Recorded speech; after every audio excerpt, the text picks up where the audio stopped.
Is a $250,000 Bitcoin a sure thing? Could $1 million Bitcoin be a sure thing?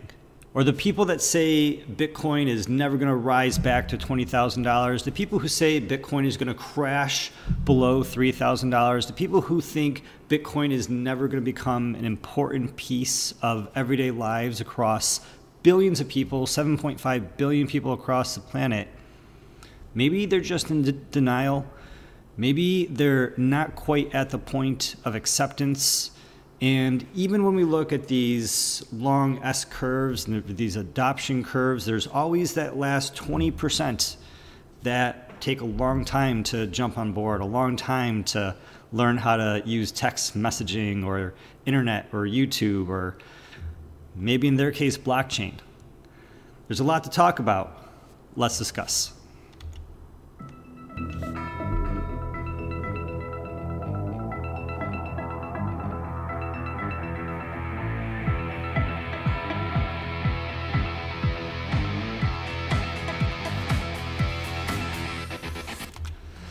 Hey everybody, I'm Gary Palmer Jr., you're you, and together we are Minting Coins, your trusted source for crypto news, interviews, and what is happening in the blockchain space.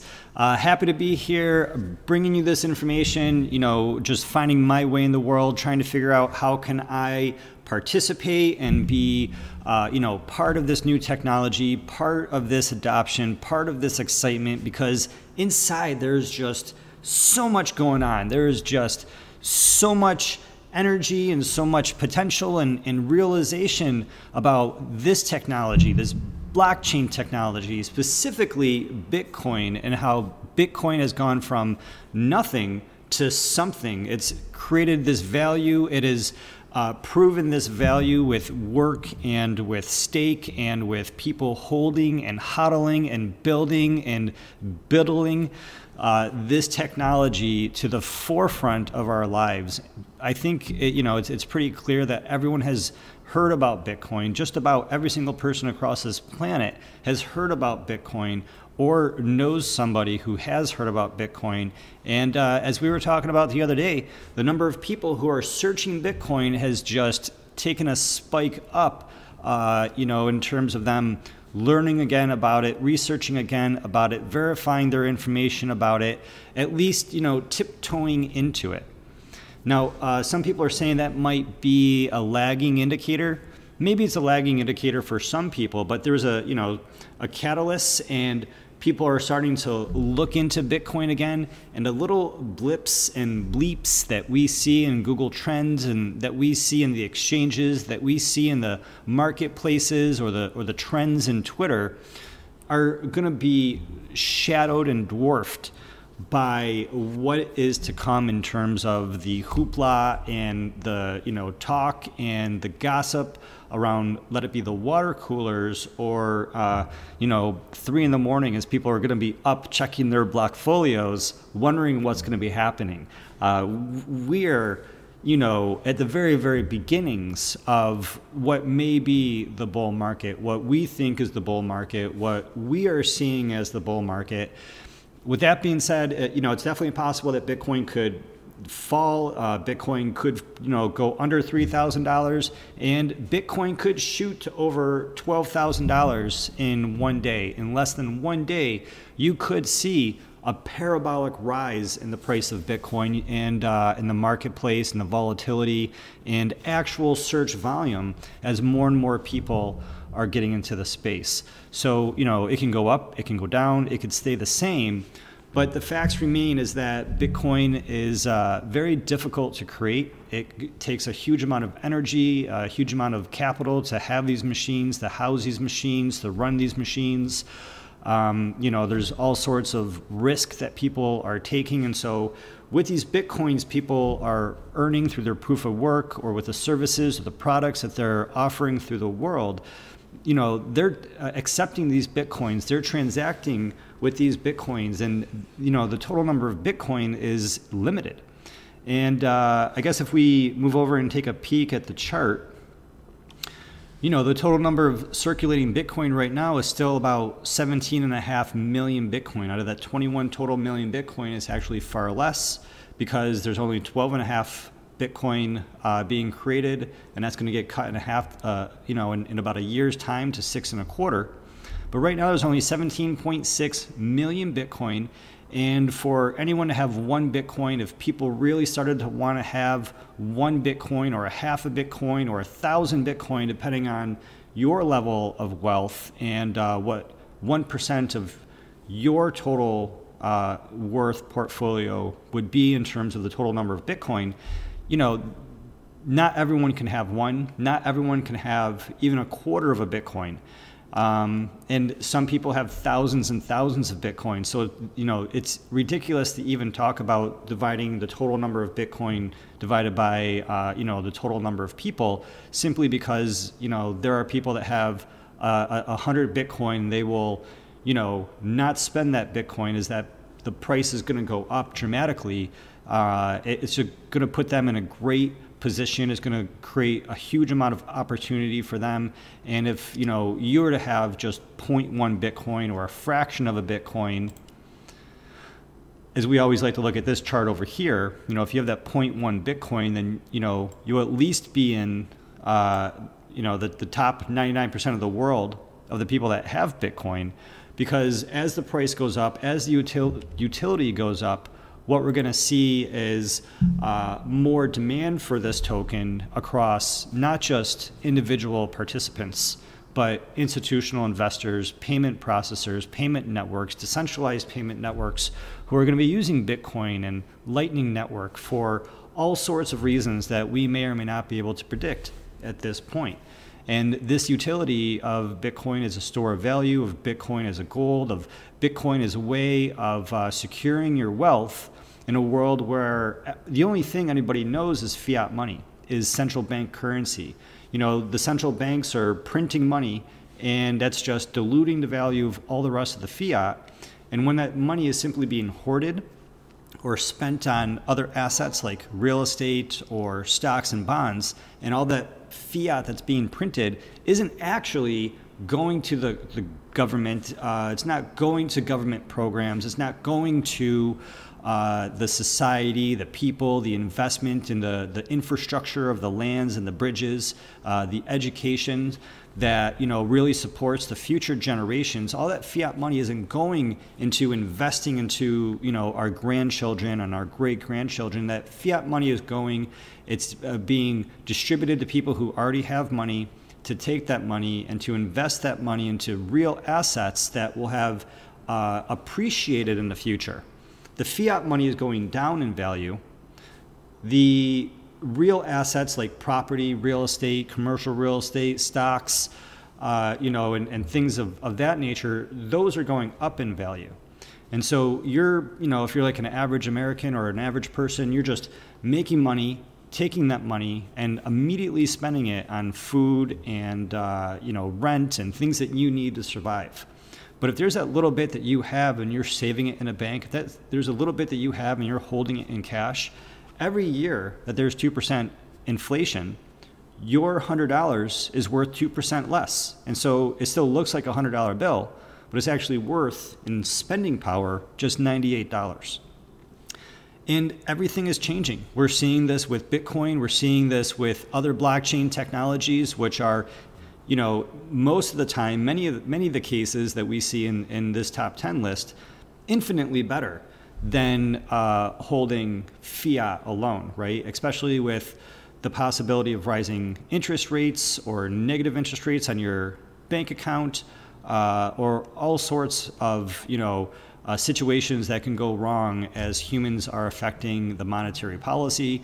And we see more and more people move toward internet-based governance, internet-based communications, internet-based money, where instead of allowing a Federal Reserve to manage the monetary policy of the, you know, monetary system, people are going to turn more and more into Bitcoin, into this computer algorithm, which, you know, through proof of work and through all the holders and hodlers out there, through all the node operators out there, are going to help maintain the decentralization and the sovereignty of Bitcoin to be a borderless, censorship-resistant, immutable ledger of numbers in a very slow, very inefficient blockchain. Just numbers in a database. But these are numbers in a database that are irreversible. These are numbers in a database that are immutable. And as many people are out there who already realized about the economic disparity between people who have things going very, very well in their life and 98% of everybody else who do not have things going very well in their lives, there is this new system that is forming. And people across all socioeconomic variables are recognizing this and are recognizing that in absence of any other solution over the past 25 to 50 years, Bitcoin has emerged as this phoenix in the ashes of this smoldering fiat, which is going to come burning down in this just inferno of what is going to happen. Because when you watch the news and we see what's happening, we see that there could be an easy letdown into this recession, an easy letdown into the downing of the economy. But every step of the way, the decision is to print more money, to spend more money for quantitative easing, to inflate, and to artificially hold up the value of these assets.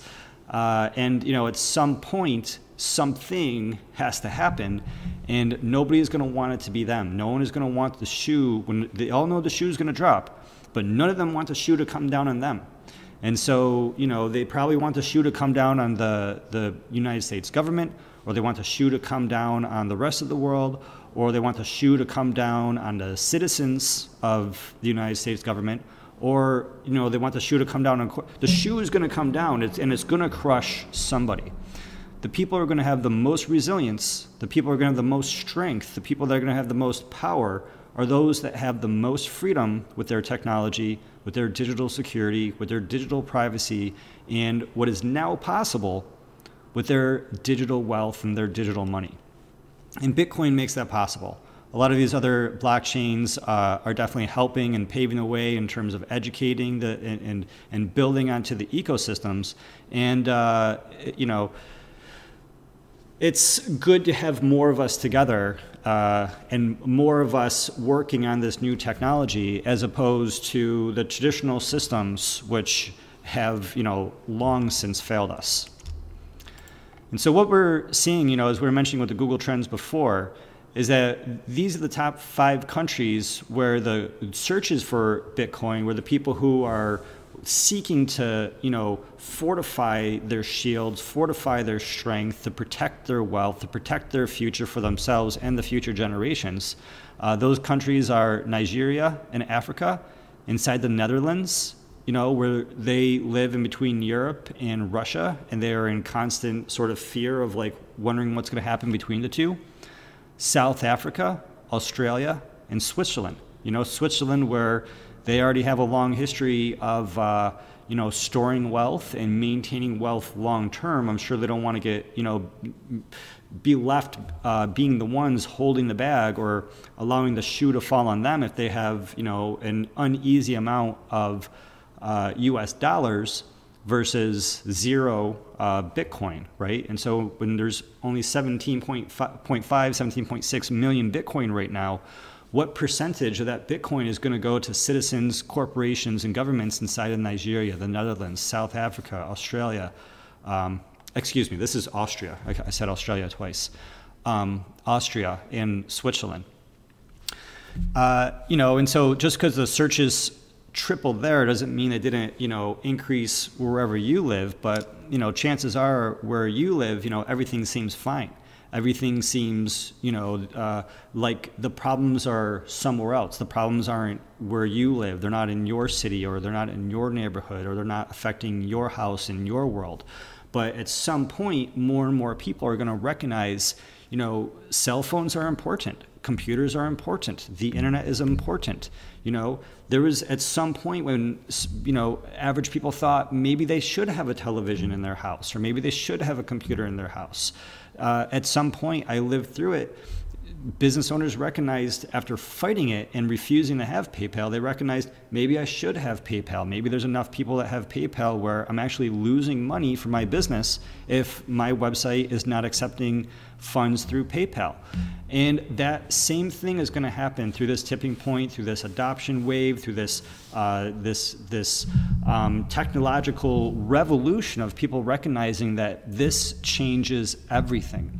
This changes the way all the other systems work. And instead of creating something new and having that new thing be stomped on and, you know, obliterated like the original idea for PayPal or eCash or what have you, this solution can't be stomped out the same way, can't be snuffed out the same way.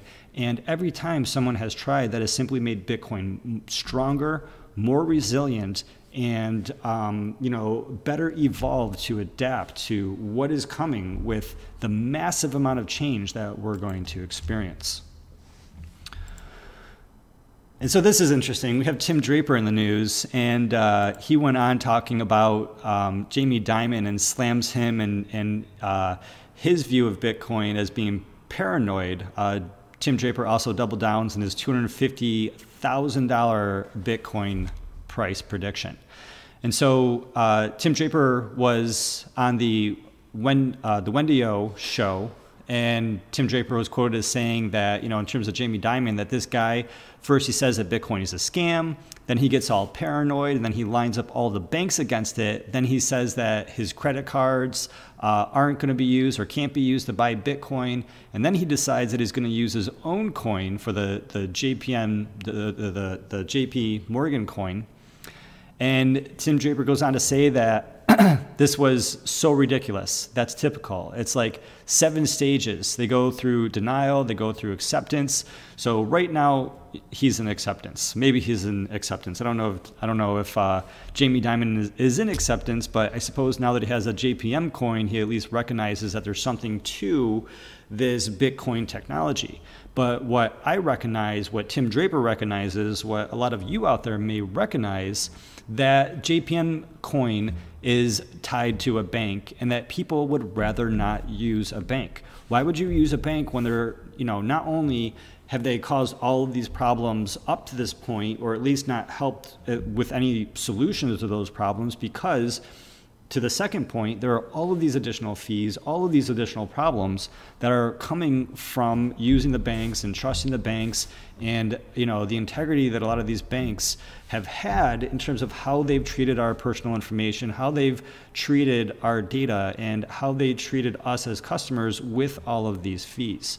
And so people would rather not use a bank. What Tim Draper does sort of like a little bit is Facebook. And so he's probably invested in Facebook, and he probably recognizes that Facebook could really add a lot in terms of adoption and usage for Facebook coin and other cryptocurrencies such as Bitcoin. But Draper also says that Facebook is late to the game because Facebook would be lagging behind, you know, this massive amount of infrastructure, which is behind these, you know, other digital currencies, which are already valued into billions and billions of dollars. Facebook coin could come along, and but in my opinion, and it sounds like what Tim Draper's opinion is that it's simply going to be a conduit, that an on-ramp, you know, transitioning people from the old world to Facebook coin, and then deeper down to Bitcoin rabbit hole, if you will.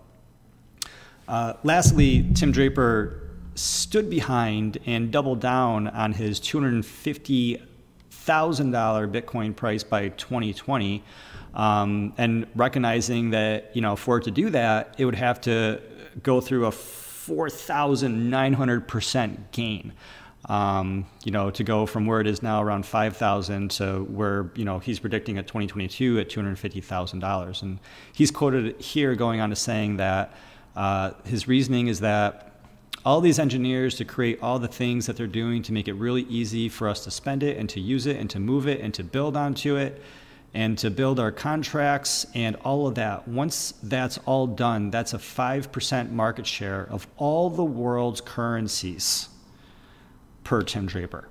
And so if 5% of all world's currencies built on Bitcoin specifically, he's predicting at least a $250,000 Bitcoin price. And keep in mind that Tim Draper predicted a $10,000 Bitcoin price by the end of 2017 or so. And essentially that came true. Not only did it come true, but it surpassed that and actually hit $20,000. And so Tim Draper has a history of being correct. And, you know, I'm pretty sure that Tim Draper thinks the bear market is over. Tim Draper is investing in a lot of not just cryptocurrencies, but companies that are providing infrastructure, you know, for this on-ramping, for this building, for this using, moving, you know, shaking and spending of the Bitcoin technology. And this is all supported by additional information that we're seeing, you know, since the other day when we were talking about Trump and what he was talking about, how the Federal Reserve should make a stronger shift from quantitative tightening to quantitative easing, where they actually purchase these assets, they print money, they purchase these assets. Trump wants them to, you know, print more money to purchase more assets to help the economy, you know, artificially maintain its current growth. So since he said that, we've seen, you know, about almost $0.2 trillion of increased capital enter the cryptocurrency markets. The assets 23% rise across cryptos, one-day rallies across cryptocurrencies like Bitcoin, Bitcoin Cash, Ethereum, EOS, Stellar. Recently this week we saw Ethereum Classic jumping up, you know, 40% up. And this is a trend that we're going to continue to see. You know, we saw Bitcoin, you know, rise huge amounts in very small periods of time. And this is just the beginning. You know, people are recognizing that the stock market is at all-time highs after all-time highs, and it really can't continue reaching these all-time highs forever. And with that, the money has to go somewhere. That some of that money is going to go into cryptocurrencies, and with the limitation of the total number of Bitcoin that there are and the strength of Bitcoin behind it, we are just set for parabolic rises for Tim Draper to meet his prediction of that, you know, nearly 5,000% gain in the Bitcoin price. And I'm sure there's going to be huge volatility with the other cryptocurrencies out there as well.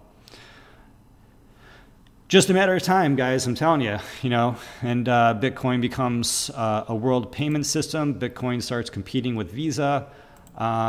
You know, more and more people have Bitcoin, and fewer people have the potential to have even 1 Bitcoin or 0.1 Bitcoin.